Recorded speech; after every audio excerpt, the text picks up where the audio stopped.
Greetings, good evening, good day from wherever you're joining us from. This is Ola.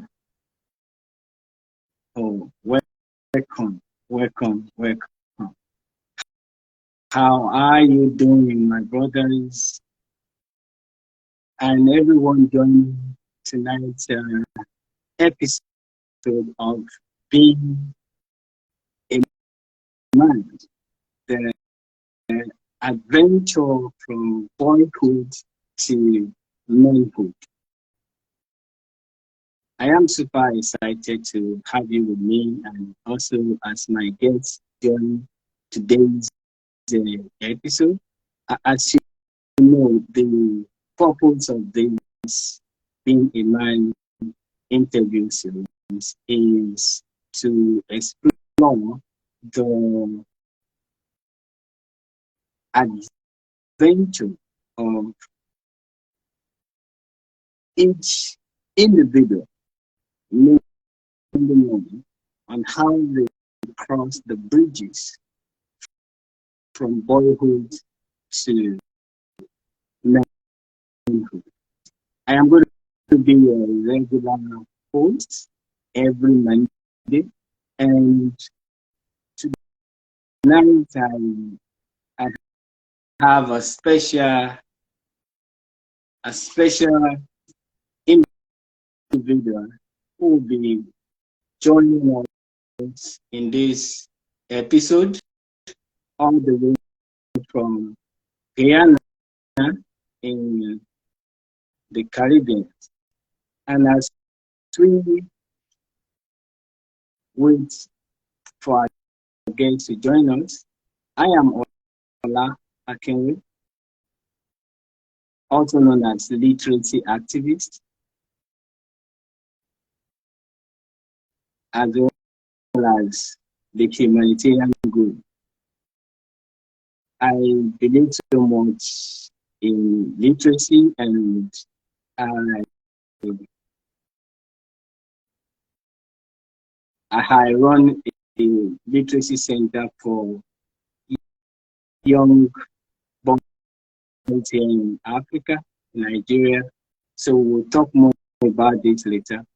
But as the show progresses, like I said, I'm happy to be part of this wonderful movement.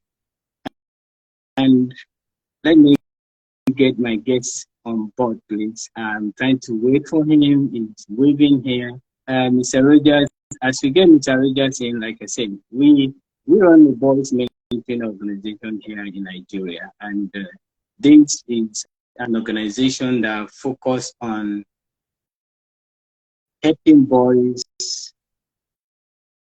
cultivate the right attitude towards life. And oh, good. I'm happy to have you now, Reverend Dr. Rogers. Can you hear me from over there, sir? Hi, Ola. Can you hear me? Yes, I can hear you. Good. Excellent. You're welcome. Yeah. Lovely. So we come to that. So our guest is on the show right now, so I appreciate that. And like I said before this time, this is a groundbreaking conversation called titled Being a Man. It means exploring the adventure of a man's journey from boyhood to manhood, and also digging into their relationship with their father and how their cultural influences modify the life they live, as well as how we reveal each man's journey on the challenges they encounter from boyhood to manhood. And on this episode today, which is our second episode, I have with me Rev Dr Desmond Rogers. He is going to share his pathway to authentic manhood. And thank you for joining us, but to my audience and wherever you have viewed us from all over the world, I'd like you to go to the comment section and tell us where you are joining us from, so we can acknowledge your location, wherever you are joining us from the part of the world. I say good evening, I say good afternoon, good morning, wherever you are joining us from. Just go to the comment section, please.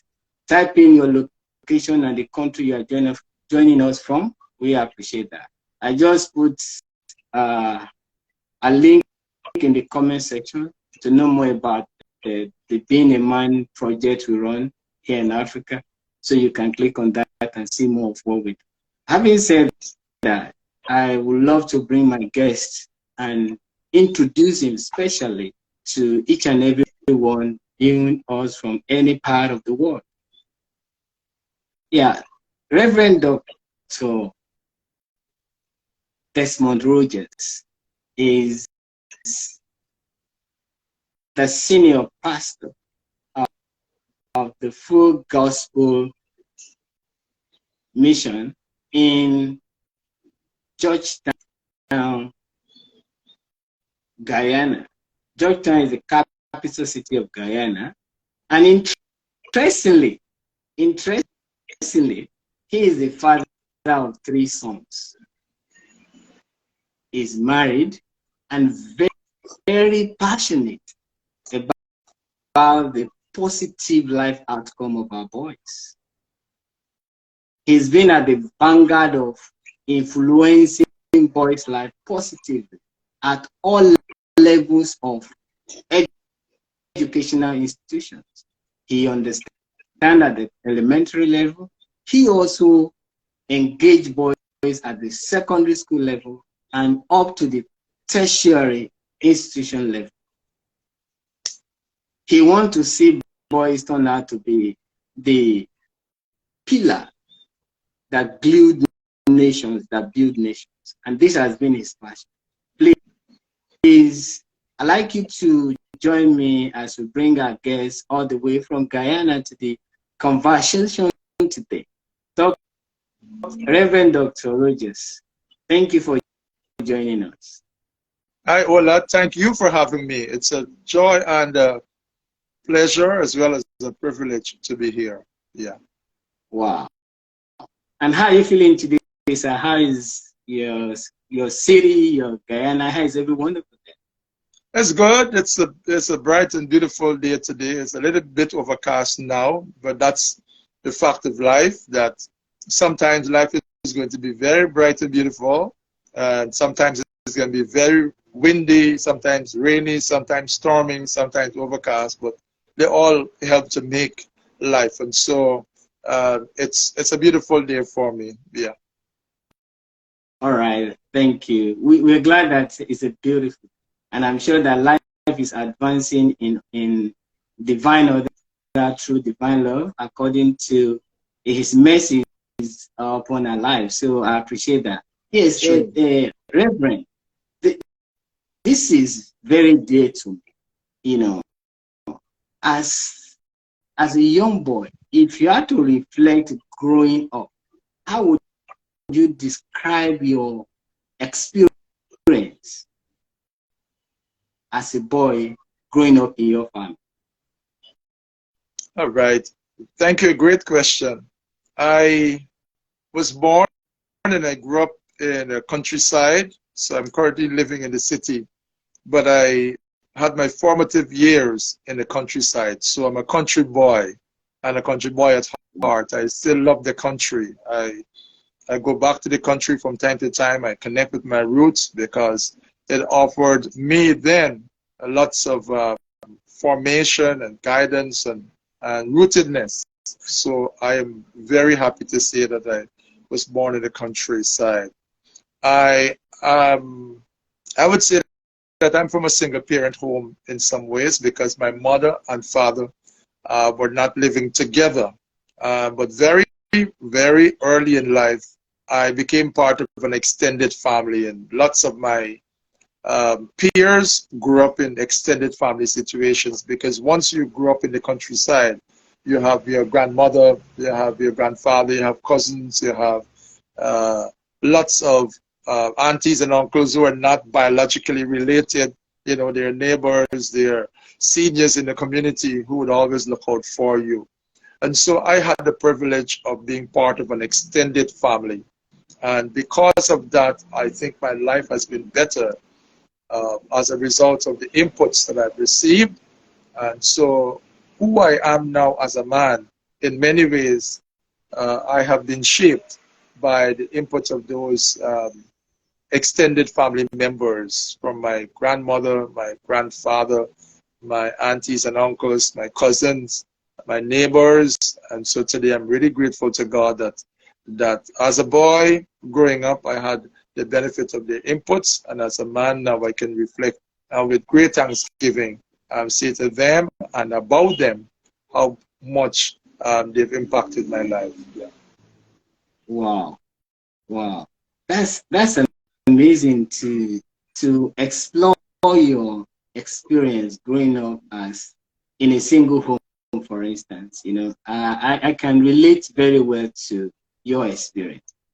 But in the course of you growing up in this setup, this family setup, were there a special father figure among the men that were available while growing up that you could look back on and say, oh, this I can describe his influence in my life?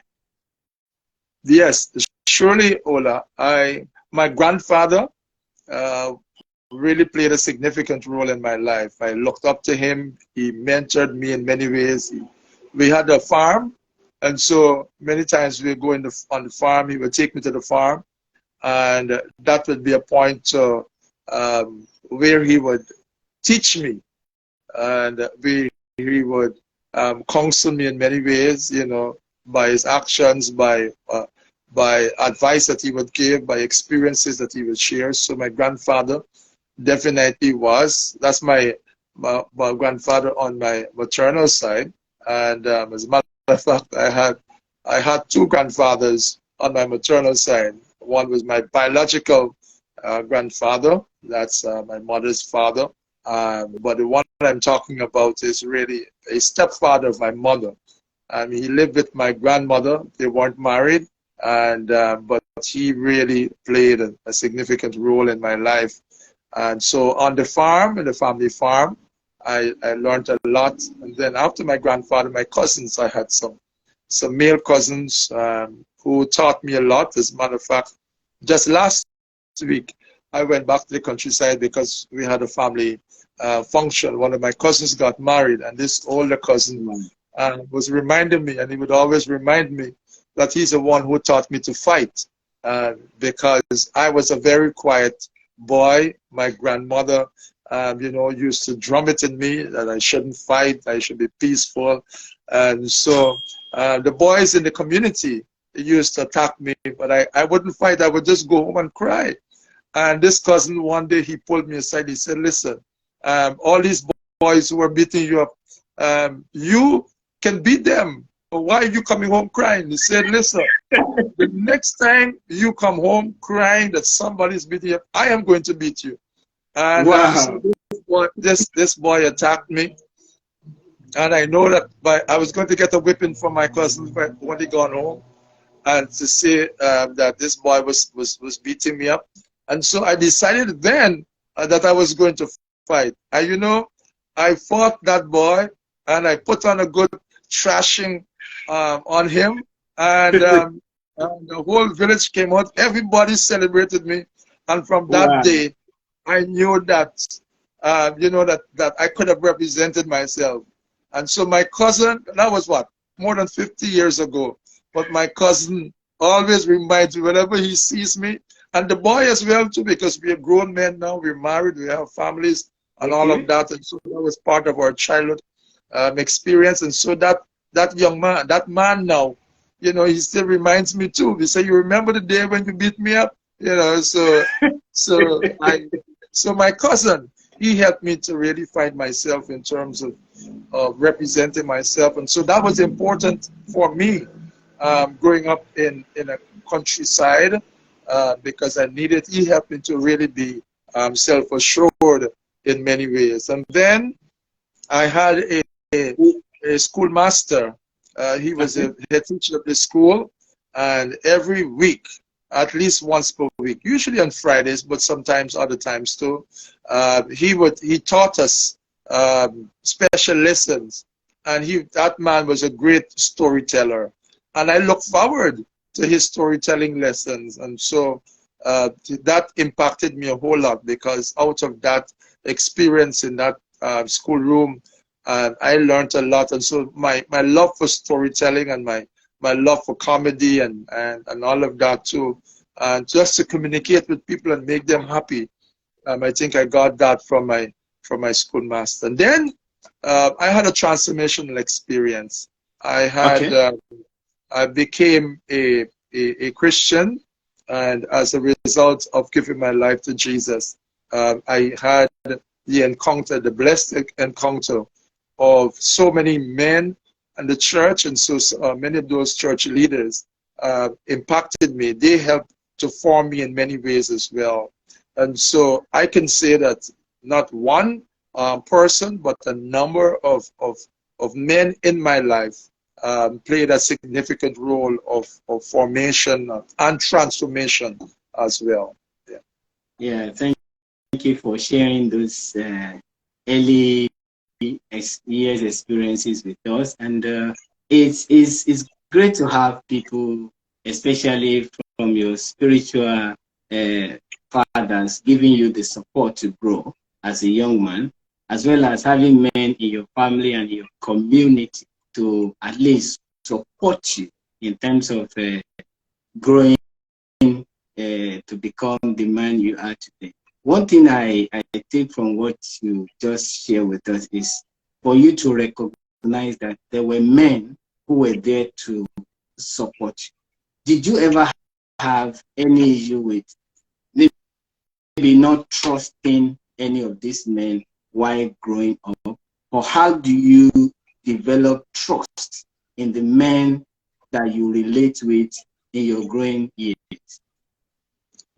That's a good question. I thank God that I had a safe space to grow. And so because of the family context in which I live, I had many people who looked out for me, and many people who were there to support me and encourage me. And so I'm grateful to God for that.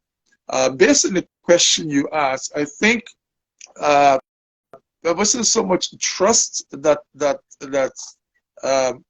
was missing, but I think it was courage, and I think it was that feeling of confidence. Of I was not in my earlier years as confident as I should have been, because, as I shared with you, I grew up with my grandmother, who taught me a lot in terms of to be a person of integrity, to be a person who aspired to be a model citizen in society and all of those things. But she did not teach me the importance of standing up for myself. And so I became a target for many of the boys and even older men too, because if anybody um, um, approached me, and they aggressively, I would withdraw. Sometimes I still remember there was a guy in the village there. He knew I was afraid of him, a big man. And sometimes I wondered why a big man would torment a child and make his life miserable. But he used to come aggressively towards me, this gruff voice, and come here. And I used to be running down the road, and every time I saw this man, I would run down the road. And so I grew up with a lot of fear issues, because I did not know how to represent myself. And so in that way, because I did not grow up with my father in the same home, from time to time, I visited my father's home. So there's we had that kind of a visiting relationship. I'll go sometimes and spend time with them. And Yeah. I remember growing up, there was a time when my father was very much absent from my life in earlier days. And Ola, I'll tell you this, because my father was not in my life, I would walk down the road and ask myself, you know, what would my father look like? What does my father look like? And what does my father look like? Who is my father? You know, my father lived in a different community, different part of the country. And but when my father came into my life, you know, I think that did something for me. There was a what we would now call a paternal deficiency. That Okay. paternal deficit that was missing there, the input from my father. I think my life changed as a result of that too, because I knew that there was a man who I could call my father. I knew there was a man with whom I could relate, and so that was an experience for me as well to growing up, where the lack of courage and lack of confidence, you know, gradually gave way to being a person of greater confidence and courage. Yeah, with the presence of my father in my life at that point in time. Yeah. Wow. Wow. So you at the point your father came into your life, it was very evident that what you refer to as this paternal deficiency was one thing that you overcome immediately, and that established a kind of connection and bonding between you and your father. Yes, I I will go wouldn't say straight to this. overcome. I wouldn't say overcome immediately. Significantly improve, because Okay. I had to grow. And even now, I would say I'm reflecting and I'm still growing in greater confidence. But yes, you're right, Ola, that the connection with my father helped to give me better understanding of life and a greater response to the challenges that I faced at that point in time. Now, at the point your father reunited with, was it difficult to cope living with him initially, or how did you adjust to embracing him as your father that you had not lived with for a while? Because most boys today are in your shoes who have fathers who are in a different community like yours, or who is experiencing this paternal deficiency, and should they get back to meeting their dads or their fathers, how do you begin your connections? Was it instant? Was it anything that held you back initially? How was the structure of his other family? Maybe how did you blend into maybe the family? Maybe he was married again or something like that. How did you cope, or how did you begin this sort of relationship? Yes. Uh, my father lived for the first part when I started to visit his home. He lived alone, and then after that, I noticed that he had a few visiting relationships. So, like, sometime I would visit his home, and then there was one woman there, and then sometime again, because I would usually go during school breaks, like during the August vacation and Easter breaks and so on too. So then is when I visited and I stayed. I would have stayed with him, and I noticed that from time to time there was somebody there. But because I was um, still a youngster, some of it I didn't make the connection. I just thought that maybe somebody was staying there, that kind of thing. But then afterwards I realized that these were not just people who were just staying in the home. There was more to it than that. They had a relationship with him. My father, unlike many fathers who don't play that important role in their children's lives, they have this overcompensatory attitude where they spoil their children. They can't bring Exactly. discipline because they give Mm-hmm. them whatever they want and all of that. Yeah. And my father's never disciplined me, and he never had, well, maybe cause to discipline me, but he's never disciplined me. And so when I'm returning home, he would always pack a bag of something and give me to take back home and all of that too. So that kind of approach to raising me and the relationship we had. Um, uh, I can say that um, that because there's a thing that sometimes people think that when you if you love, you don't discipline. But I think that the opposite is true.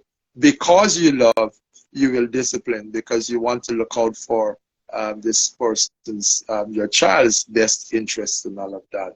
And so, but granted too, I was not in a boyish way, but I was not, a troublemaker, and in a way that my father had to scold me and rebuke me and chastise me and all of that. But looking back, I think my father also tried that over compensatory approach to our relationship. And so I would say to the boys who are in that situation, uh, yes, there are times when the father will feel that he has no moral authority to discipline you, but also if ever there is need for, and ever there is a time when the father wants to administer discipline, I'm not talking about abuse, I'm talking about discipline, then Yeah. I think that the boy or young man should be open to that, because it affirms him as a man, and it helps you as a male child being disciplined by your father. My discipline came a lot from my grandmother, and but that was serious discipline. I mean, grandmothers don't Yeah. make good. That was serious discipline, and I still remember some of the, because we talk about discipline. Even my grandfather, I don't even recall now that my grandfather ever disciplined me, But my grandma, she was the dean of discipline in the family, so to speak. Yes. Wow. Wow. But Yes, Dr. Rogers, let's hold it there and let's move on in this conversation. We are actually exploring it. A lot of people have, this is an insightful conversation. We heard you. Please, whatever Dr. Rogers said that resonates with you, please leave it in the comments so that this becomes so interactive. And we really appreciate you for joining from any part of the world. Like I said, just put in the comments your location where you are joining us from, and we appreciate that. Yes, Reverend, was schooling important to you? Because I see you are a doctor now. How did education improve your life? Well, that was drummed into me by both my grandfather and my grandmother and my mother, because my mother played an important part of my life, even though in my early years she was not living with us. She was working in another part of the country, and she was working to support her children. And so I have to say kudos to my mother, who even up until the time of her death still cared and committed herself to our welfare and well-being. So my grandmother and my grandfather spent a lot of time drumming into us, me, my sister, and my brother, and then at that point in time, the three of us were living together. Then I have another brother as well too, and all of us, we were told about the importance of all four of us, the importance of education, and so the philosophy is that, listen, you don't have to have a lot of fancy clothes.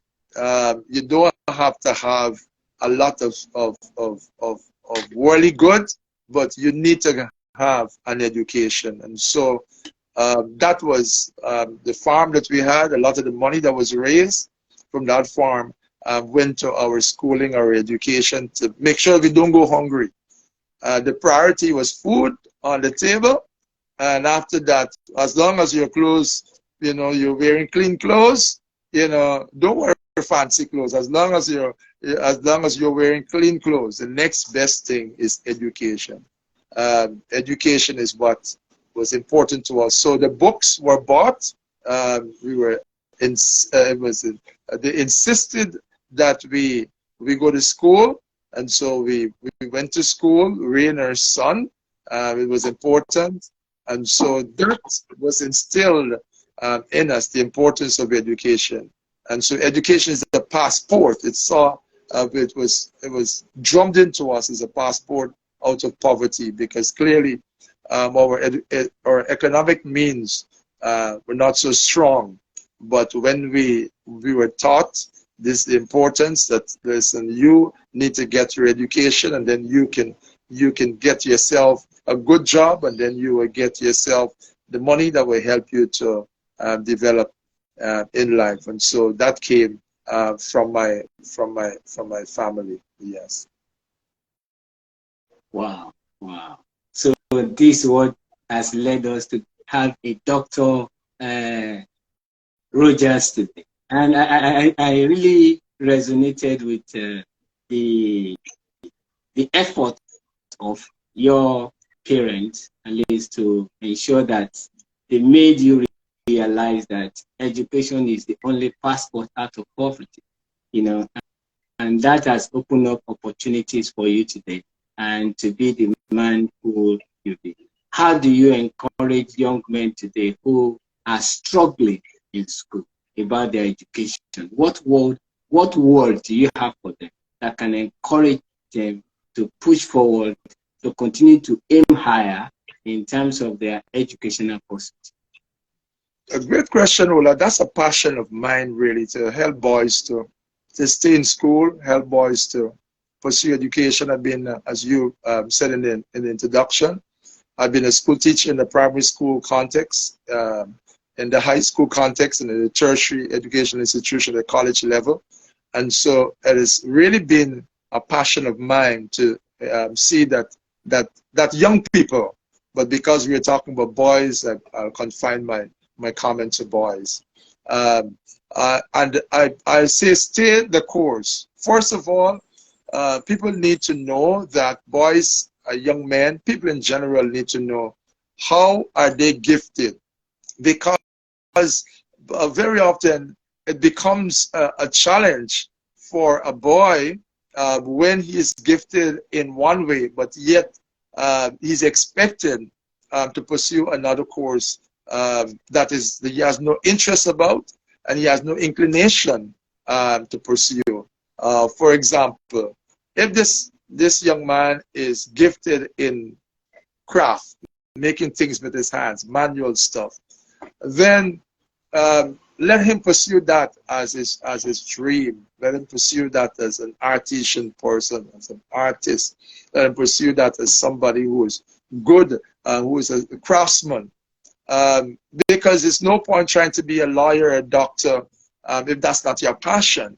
It may give you some kind of status in society, but it would not fulfill your passion. And so understanding your giftedness. Maybe that young man is a great cook, and so he's called to be a chef and to make people happy in that way. Who knows, maybe his skills in cooking will take him to the White House, will take him to the Buckingham Palace, will take him somewhere, that trying to be somebody else. And sometimes parents do not recognize that they impose their own desires and dreams and pursuits that they might not have had in times past, that as part of their own passion.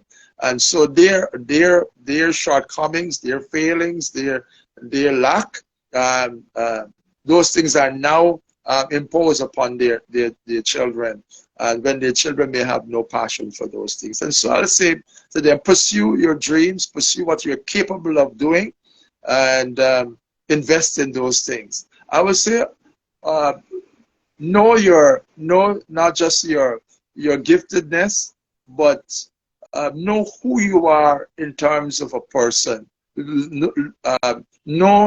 Understand your, let's say, your learning styles. There are three sets of people, I would say, as I have come across, and there are people who you can lead. You have to lead them. You have Okay. have to lead them. You guide them People you along can do. and you show them and they would follow. Then there's some who you have to lift them, you know, Lift them. lift them, yes. You have to carry them, you know. Um, if they're planning to go, let's say, to college, you know, or to another education institution, maybe a practical training institute. They, Yeah. so some you can tell them, okay, I saw this thing being advertised. You can check on the website, and you can go there. You bring it and you give them, and so on. And you, with some guidance, you lead them, and they would go. Some you have to lift them. You practically have to bring the stuff to them. You have to sit to make sure that they sign it up. You have to take them to the place for the interview, because you have to be there for them. And so that's their personality, that because of maybe how they would have grown up, how they would have been trained and all of that, to their confidence level, you have to lift them. And then some you lead, some you lift, and some you can leave. You only have, you know, even before you tell them about going to pursue some studies, they come and tell you, listen, I need a moment to talk with you, because I've seen this this course advertised, and I'm thinking about doing it. What do you think? You know, and even before they get to you, sometimes they sign up and they know what to do. So some you have to lift, some you lead, and some you can leave, and you can see them fulfilling their destiny. So depending on the nature of the person, in terms of learning style, in terms of personality, then you can say, okay, this is the way to proceed. Either you can see them develop, and I have 3 boys, so I know, and each one of them fits into one of those kind of learning styles. And so, if they were, you know, when we sit and we talk, you know which one you have to push. Like I said, as I said, I have 3 boys, and they describe those situations. I mean, and so I know myself as well too, in terms of which where fit. And sometimes depending on the interest and all of that, one particularly bent might be more descriptive of my life than another at different points in time. All right. But I would say to the young man, understand yourself and understand who you are. And if there's by chance there's a parent and listening to our conversation here today too, I'll say understand your child. Let that child understand himself by the way, the things we say to him, you know, in terms of forming him, helping to position in some ways, guiding and all of that too. But make sure that we do not contribute negatively by the words that we say. You know, because a child doesn't follow a certain course of study, you know, that does not mean that that child is a failure. That does not mean that that child is any less capable of being successful in society. And I tell people, listen, you look at the guy who comes as a carpenter, as a plumber.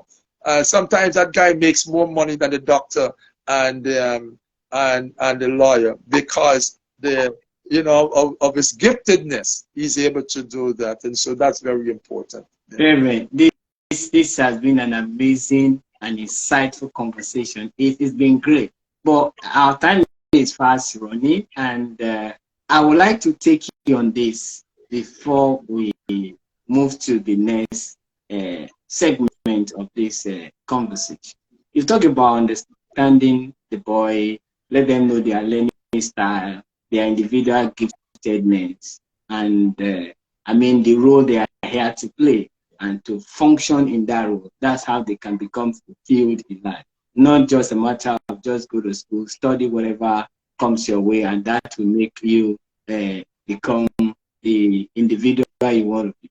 But how did you explore the issues of meaning, value, and purpose? Meaning, value, purpose. I got that again right back in the home, because let me tell you, when my friends were making making a big fuss over, let's say, a brand name cap or brand name boots that they wanted to wear. My grandmother used to say, it's not what is on your head, it's what's in your head that is important. And so your worth is not the outward trappings of clothing and fancy bike and car and all of those things. Your worth is who you are and what you possess as an individual. And so when I became a Christian, I understood that even more. That Jesus talks about life in a way that says a man's life consisteth not in the abundance of things which he possesses. Because I yearned and longed for lots of things like my friends. And I thought that life was really good when you possess those things. But then I came to realize as I grew, as I saw how people operate, as I saw, you know, what happened, people who would have possessed a lot, some of my friends, people I knew who came from very wealthy families, but they end up as drunk in the streets, they end up on drugs, they end up in prison and all of that too, not because, you know, they lack, and but because they saw that their worth was really in those material things, and they did not place importance on the quality of life that they ought to lead. And so meaning, purpose, and worth, and those things really was something that came from within. And so the inculcation of those habits and behaviors and thoughts that would help to portray the positive, to care for people, to be contented. My grandmother drummed that into me, and my grandfather. And then came along my mother, and they drummed that into me. You know, be contented, be contented, be contented. Not what, don't be long-hearted, don't be covetous, you know, be contented. And so even now in my life, yesterday I was driving with my son, and he was saying that I noticed that, you know, he was pointing out to me, one of my sons was pointing out to me, you know, how I don't make a fuss, I don't, you know, bother people, you know, and I said, you know, you're right. And I was reflecting, I said, you know, you just brought me into reflective mode. And I said, yes, but where did I get that from? I got that from my upbringing, that I must be contented, and so don't bother people, be satisfied, you work hard, and one day you are going to achieve. Now I can see where, and he was making the point that that's a good attitude, a good disposition, but you have to be balanced. Don't go on the extreme, because if you shut people out of your life, you know, you can go from that place of total dependence on people, or that's on the one end of the pendulum, or you can go to total independence of people, and so you feel that you don't need anybody. But the important thing there is not independence or total dependence. It is interdependence, where you recognize you need people and people recognize they need you. And so that value and worth and significance and all of that, they're not coming from the things you possess. You know, there's a saying that goes, you get all you can all you get, and you sit on the can. That materialistic orientation of life. But no, I mean, I've been taught to see, and I would encourage any young man to see life really not just by don't define your life just by what you possess, what you have, but what you can give, how you can serve, how you can minister, how you can be a blessing, what legacy you know you leave behind, how you can impact the lives of others, and are important in terms of how we are able to lead our lives and be the kind of people that God wants us to be, that we were meant to be on the earth. Yeah. Yeah. Thank you, Reverend. Thank you. This is very revealing. I want to go a little bit into your fatherhood, or your fathering style, or let me say fathering. You just said you're a father of three sons. Is what? How do you describe it like fathering boys? What did you do differently than your dad? And what's the experience like being the father of boys? Yes, thank you, Ola. My experience has helped in many ways to shape me. When I became a father, I always said that when I became a Christian, I said that I don't want to be like the men in the society who just, who was father children and leave them there. So I was determined that I am not going to be a father until I'm a husband. I'm not going to be a father until I'm a husband. I have to be a husband first before I become a father. Now, when I became a father, I recognized that I needed to spend time with my children, and so I would do the things to care for my children, not just to leave those things to my wife. So, like, I took my children to the clinic. I was very happy to do that. When they have to go through Wow. the vaccination, the clinic dates, and all of that, I took Really? I took my children to the clinic.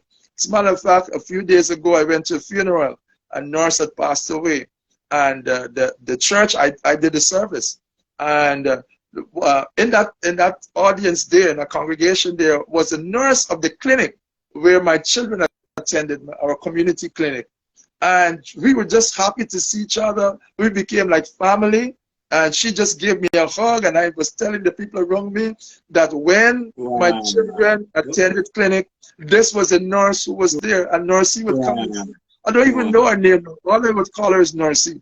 A nursey would come and say, all the fathers, there were 3 or 4 fathers who were in the clinic there. Our nursey would come and say, all the fathers would come first. There was this clinic filled with Really? mothers. She said that the daddies have to go to work. And so I told my wife, no, I will take the children, because I always used to go and get through and take back and get back home. So looking after my children, spending time with them, going to school with them, taking them to school, going to their PTA meetings, investing in their lives, being there with them. When I did my master's at the University of the West Indies in Jamaica, and we had an option. My wife said, I got a scholarship actually, because I couldn't have afforded that. God just blessed me with that. And my wife said, this master's program is just for a short while. You can leave us and go and come back. And I said, no, if I don't take my family with me, I'm not going. The education is not so much a thing for me, it's my family.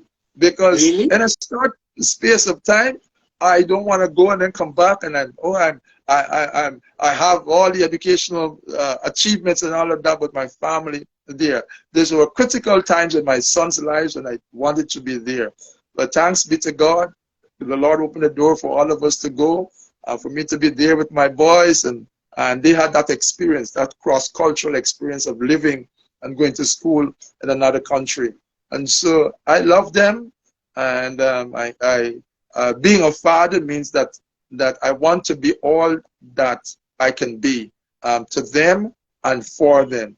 And so I have learned a lot that I can now Okay. pass on, or I can know how from the negative experiences I would have had, that how to or how not to um, um, uh, see my children grow. Yeah.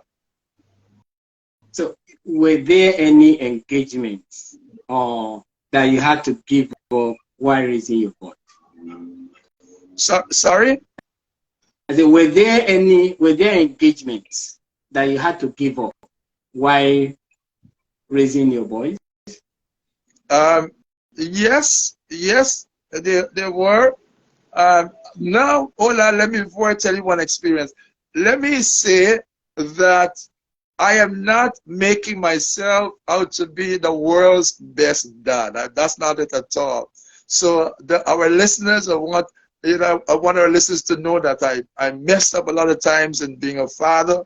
And I look back and I I could was have. coming to that. I was going to come to that. I was going to come to that. I Okay. just want to find out if Yes. there were, you know, Yes. there's something that some men will sacrifice because they had to stay back and look after their boys or children, especially during their teenage years, Yeah. because that time is more demanding.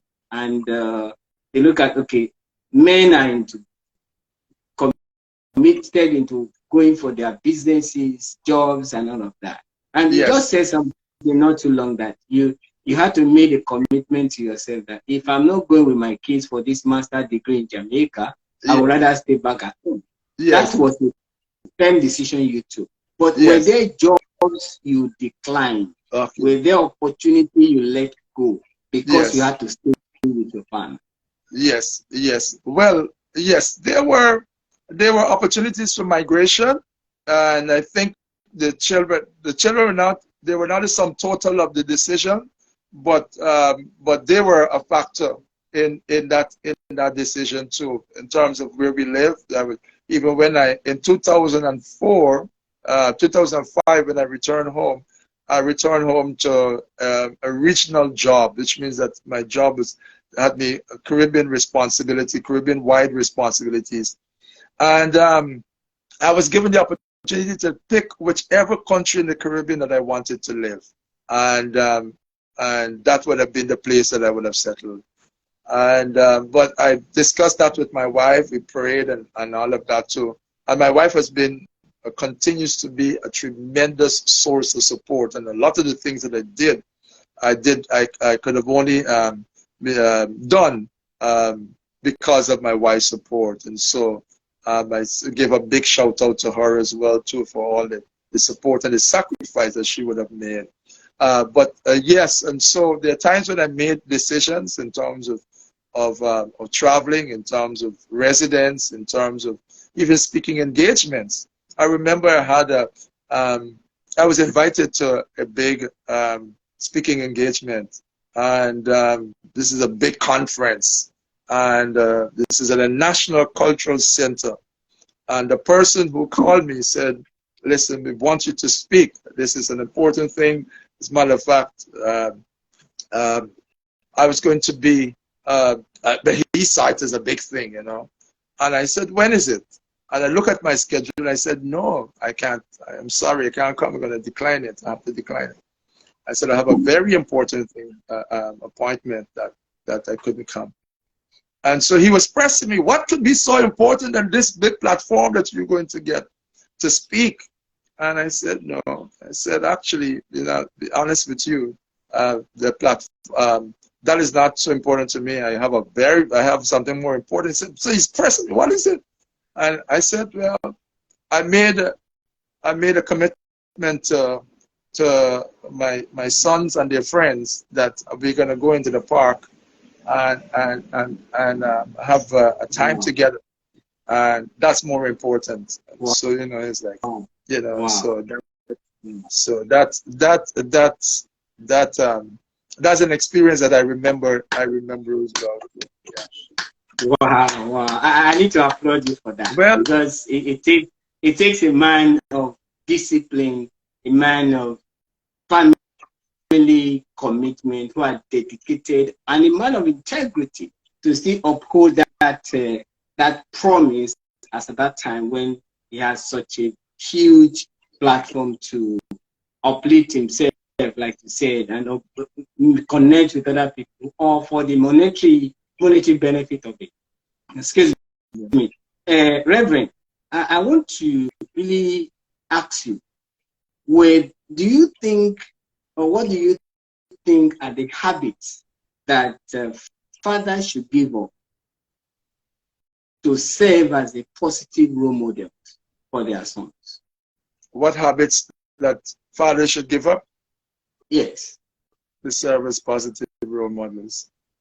Well, any habit that is detrimental to the child, or to the father himself, any habit that is inimical to growth and development, to holistic behavior. So I mean, anything that is just not good. Um, if you're talking about giving up, definitely by words, if we define it in that way, words. So indecent language, definitely. Swearing, definitely. Truth telling is very important. So lies, lying, because then you undermine the trust of that child. So those kind of things in terms of caring, loving, and caring for your wife, the child's mother. That helps a boy to see, how a man should really behave towards a woman. And so no man should hit a woman. No man should abuse verbally, psychologically, emotionally, financially, whatever, a woman. And so a boy should see that, how his father loves and cares for his mom. That gives a man a boy a great deal of security in the family, in the home, growing up, and how he should respond to and treat women on the whole, because that has a cycle that could really create a cycle of when a boy sees his father abusing his mother. He could perpetuate that same kind of behavior when he becomes a man, and so it's important. So that's definitely something that a man shouldn't do, abuse his wife, but he should, treat his wife with honor and respect and love and care. I think also that what a man should, faith is very important. So that a father should be a man of faith to his, a model in terms of his sons going to church, teaching them the importance of worship, of praising God. Many men stop going to church, and therefore boys stop going to church because they don't see daddy going to church, and so church has become in many cultures a woman's thing, but that's not true. Real men serve God, real men worship God, real men make worship a part of their lives, and so God doesn't become like a fire engine. You only need him in emergency situations. It's a part of the life. So faith is important. Family is important. Taking care of your family, honoring them, honoring your wife, your children, and all of that too. And I think finances is very important too. You don't have to have a lot. I grew up in a family that didn't have a whole lot of finances, but how you prioritize in terms of your spending, that's very important as well too. Because as being a teacher, I've seen a lot as well that many times parents complain. They protest. I don't have money to buy the books. We don't have this. But it's not that they don't have. It is what they choose to spend their money on. What is their priority in terms of spending? And so when a boy sees that his father is making every effort, to take care of him, take care of the family, to give him a good education, that would not be something that child can forget easily. Thank you. Yeah, that's interesting to know, Reverend Rogers. I see a lot of sacrifices and all the things you've made. You are a family man indeed, committed to the growth and development of your immediate family. There is this shift, Reverend, that happens in a man's life. Sometimes it comes suddenly, and we refer to as midlife crisis. In your experience as a man, because there are a lot of men that will listen to, so when it comes, it's like a big drawback. Some life is taken away from them; they cannot cope. What was your midlife experience like? Did you have any crisis? Was there any shift in your life? How did you overcome this stage of life?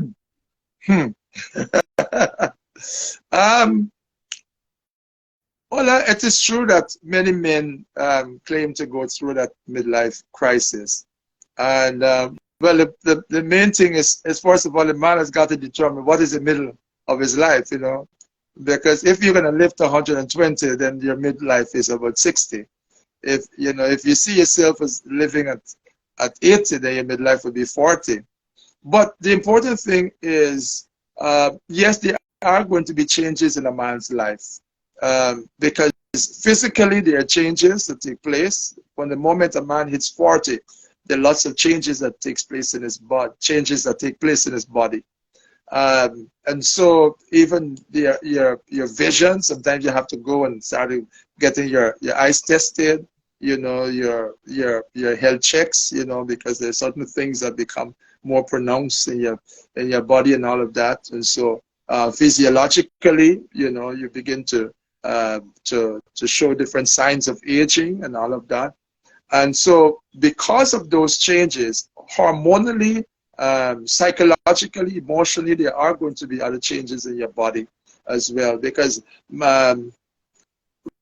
we define manhood in terms of bravery, in terms of courage, in terms of sexual performance. We define manhood in terms of those kinds of things.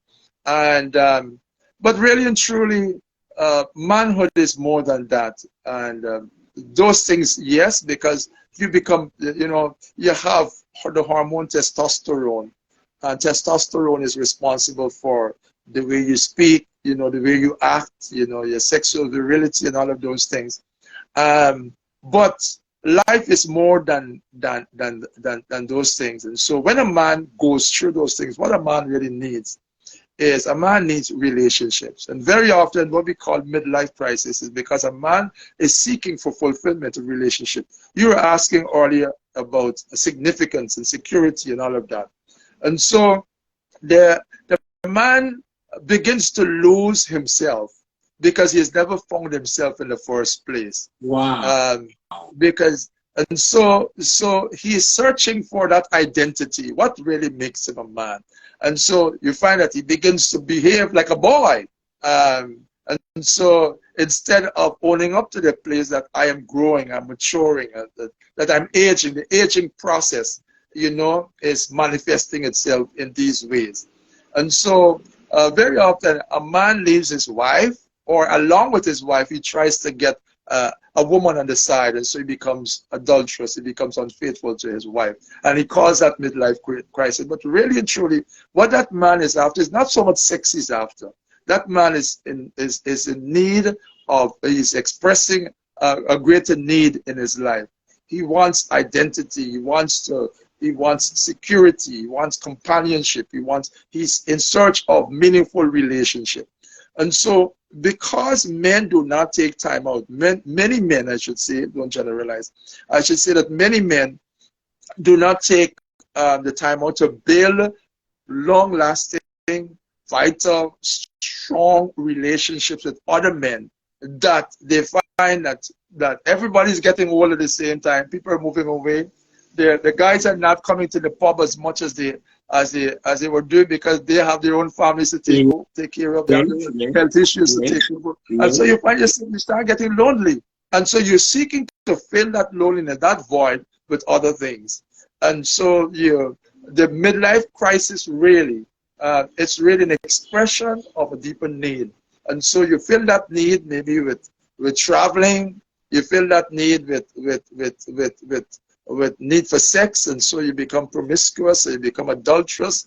You feel that need with other things. You start to dress up, like a little boy, and so you're competing with your sons. Give your sons the space, to come forward. You can't be competing with your sons at that point in time of forming your sons, and so and so then you have to also bear in mind that a man, if he's married, has a wife who has her own challenges, because her estrogen and progesterone and so on that may be operating in her body might not be functioning at the level that it was 10 or 15 years ago.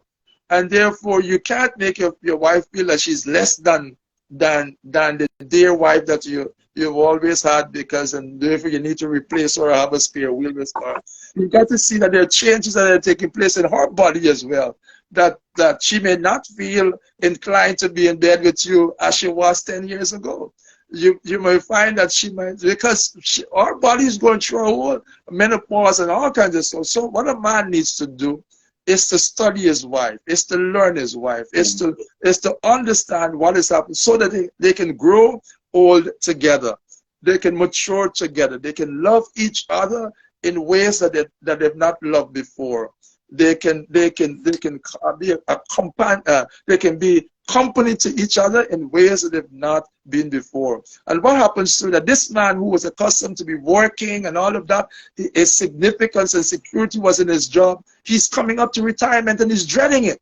He's dreading being retired. And I know a man who retired and he couldn't even bring himself to tell his friends that he's retired. Every day he's dressing and going to work as if he's supposed to be going to work, as if, you know, but it's because he has not brought himself to the fact that this is a different stage of life that I'm in. And so we need to inform ourselves, and we need to help men to also see that this is a natural process in life. You're going to get old. You're not going to be all there like you were before. This is a natural process in life. And you need to do, there are things that you can do to cope. There are things that you can do to cope. There are things that you can do to get the meaning and significance and security in your life in ways that you didn't know before.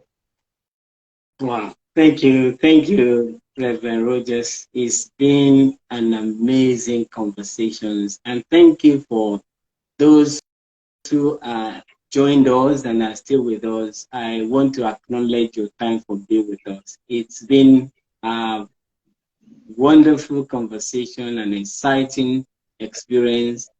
Before I let you go, Reverend Rogers, how do you want to finish strong as a man? How do I want to finish strong as a man? I want to finish with God saying to me, because ultimately He's the one who made me, and He's the one who has given me life, and He's the one who has the last say in my life. And so I want him to say, well done, good and faithful servant. And how does that happen? I need to do His will. I need to follow His word. I need to walk in His ways.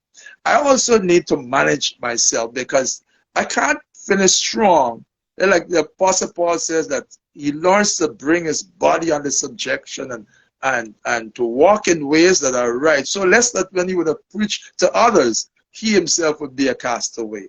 I want to be a great father, a great son, a great husband, a great pastor, a great leader of my country, a great man in the Caribbean. But all of those things are going to take place. I have to, first of all, be not just a leader to the people, but I have to be a leader of myself. Self-leadership is very important, and therefore I need to invest time leading myself properly, invest in self-leadership.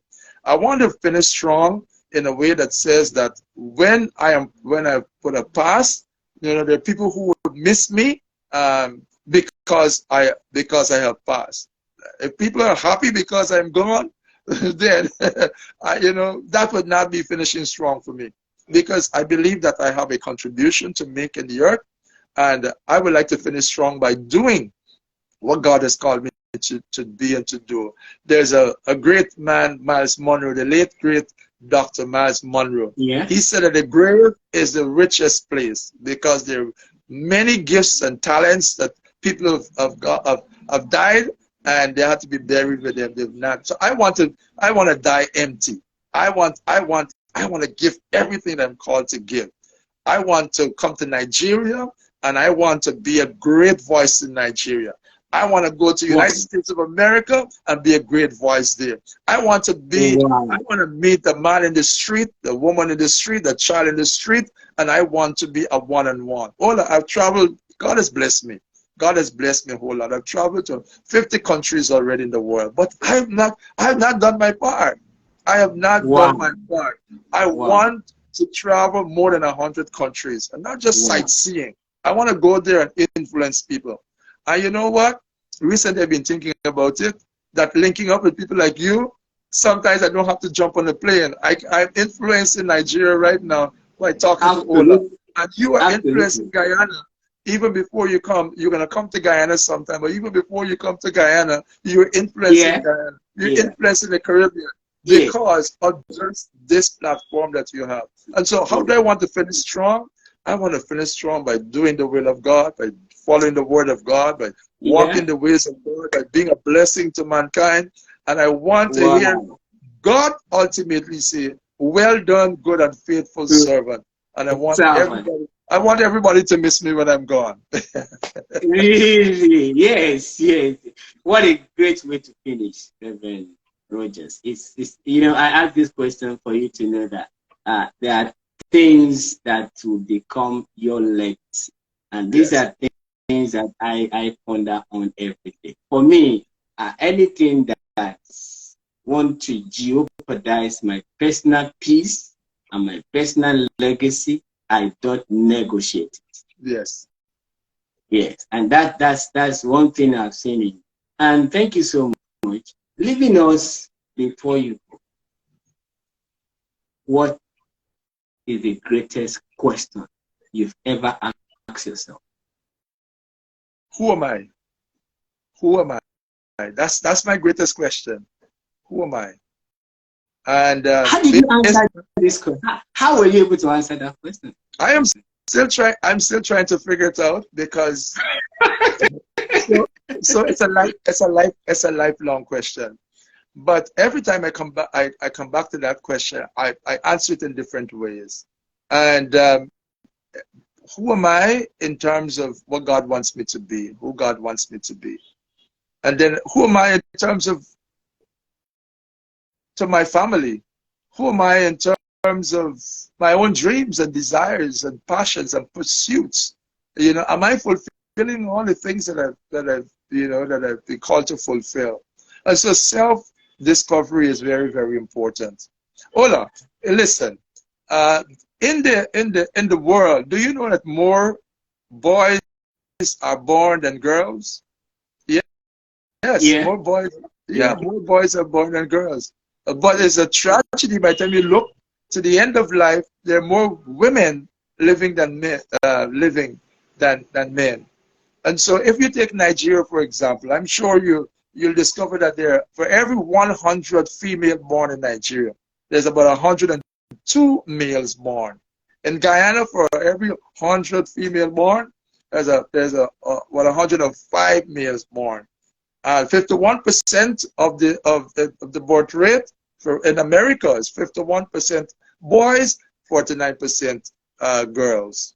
And so, as a man, as a man, I have a responsibility to help men, help boys to be all that they are meant to be, so that they don't live lives that will destroy them, so that they would not live in ways that will cause them to suffer.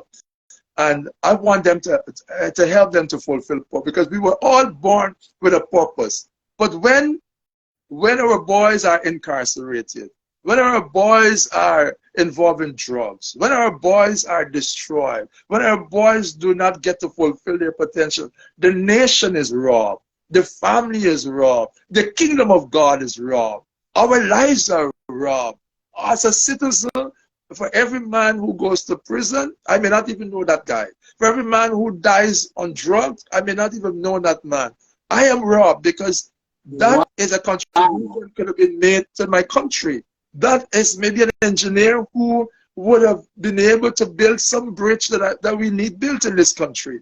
That maybe is a person who would have had the cure for HIV/AIDS. So we don't know. So I need to do my part. And my part is not to live as a country boy. I said I'm a country boy at heart. But I have a global, hold on. I have a global calling. My leadership role is a global leadership role. I am just excited at the fact that God has me living at this point in history. This is an exciting time in history. And I want it to be said of me as it was said of David. He served his generation well. He served the purposes of God in his generation. And so to ask a question, my biggest question, my greatest question is, who am I? And who am I not just in terms of myself, but who am I in reference to what God wants of me? Who am I in terms of what I was created to be? Who am I in terms, and this is not, I'm not saying what I'm doing, because very often we define ourselves by what we do. I'm not Yeah. even asking what I have. I'm talking about who am I in terms of what I'm called to be. Being is more important than doing. Wow. And if our doing should flow from our being, unless we know who we are in terms of our being, we would not be able to fulfill the purposes of God. And so, who am I? What am I called to be? When I look at myself in the mirror, when I listen to myself, when people speak of me, who am I really in terms of my reference point, in terms of what God wants me to be, and how am I discharging those things? Yeah. Wow. Wow. What an amazing conversation, Reverend Desmond. Reverend Desmond Rogers, we appreciate you for coming up to share your adventure from boyhood to manhood with us.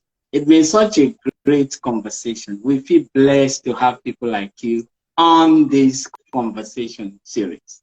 I have personally learned a lot from you. I tell you, I've taken mental notes.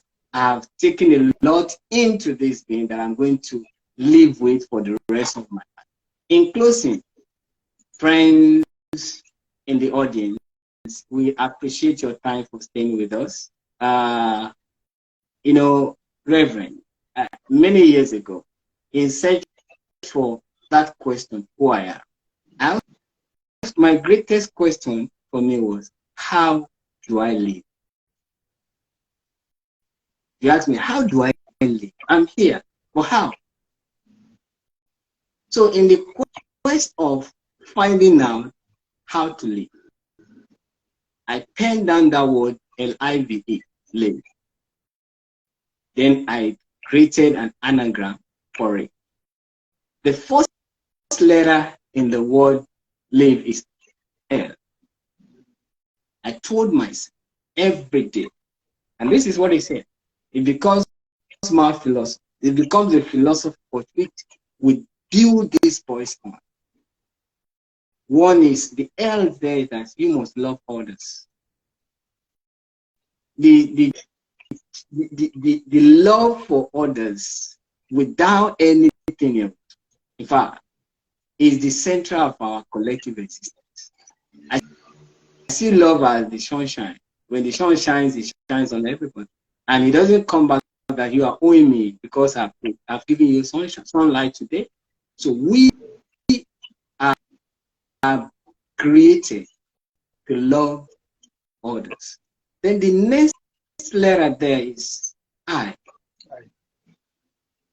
to inspire others. And I love the way, was it Les Brown, somebody who said, I aspire to inspire till I expire. So that's one thing. I want to inspire till I expire. Inspiring others. And what do I mean? Simply that you come into a situation where people are losing hope, where they are dying of hope, and you become their hope. That's how I want to live every day. And the V in there is to add value or create value for humanity. Reverend, my take is that if your life is not adding value to humanity, if your life is not creating value for humanity, you have come to rob humanity of your existence. And the last letter there is E, to educate others. I can't say it better. Somebody said, if you want to be happy for a lifetime, educate the next generation. And you know, the work we do is mentoring. And mentoring is the highest form of education. So we seek your collective support. I know, and I can say this, and you will agree with me, Reverend, that the greatest test of our civilization today is whether or not we can cultivate the next generation of boys to become good humanitarians, good husbands, good fathers, good community leaders, good business leaders, who we love, inspire, create value, add value, and educate members in their society. With that being said, as we close today's episode, if you can take that word lead, love others every day, inspire every day, create value with your life every day, and educate others in your society every day, your life will experience a delightful adventure. If you want to know more about Reverend Dr. Rogers, how do we contact you, sir? How do people find you? All right. Well, first of all, email is good, and that's DLKRV. Would you like to leave it in the chat? All right, I can do that. Let me see if I can do that. If you can, we will get that into the video when we are posting it. LKRV.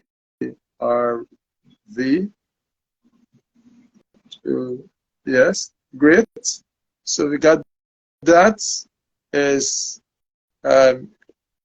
that's email, and then I give you WhatsApp as well, so you can get that. It's +592. Yeah. Great. Yes, we got that. For those who want to support our work, like I said, I initially put the link there, and we'll be happy to have you support our work. That's the link there. You see what we do. Okay, that's your phone number. Thank you. Yes. A woman just asked a question, but I want to say, how do you expect how does the society expect a woman to be a father? The truth is, you can never be a father, and there's no woman out there, there's no mother out there that can raise a good husband. You can only raise a good human being. It takes a man to be involved in the life of a young boy or a young man to become a great father or a great husband or a great household leader. Because becoming a father is different from becoming a husband and becoming a household leader. I understand your question. So there's no way that a woman can train a boy, cultivate a boy to become a good father. All you can succeed to do, or that you will ever do, is to make him a good human. So thank you very much for your question. I hope I'm able to answer your question. If you want to know about more about work, I've shared the link there. Other information through that link. You can reach me in Nigeria. And I want to thank you, Dr. Desmond Rogers, for your time. This has been an amazing conversation. Until next week, Monday, till we meet for another episode, I remain your regular host, Ola Akinwe, aka the Humanitarian Guru. I'm a literacy activist. I believe literacy should be free and it shouldn't be luxury. It should be human rights. So thank you and God bless. See you Monday. Thank you, Alan. God bless you too. Bye. Take good care too. God bless. Bye. Bye.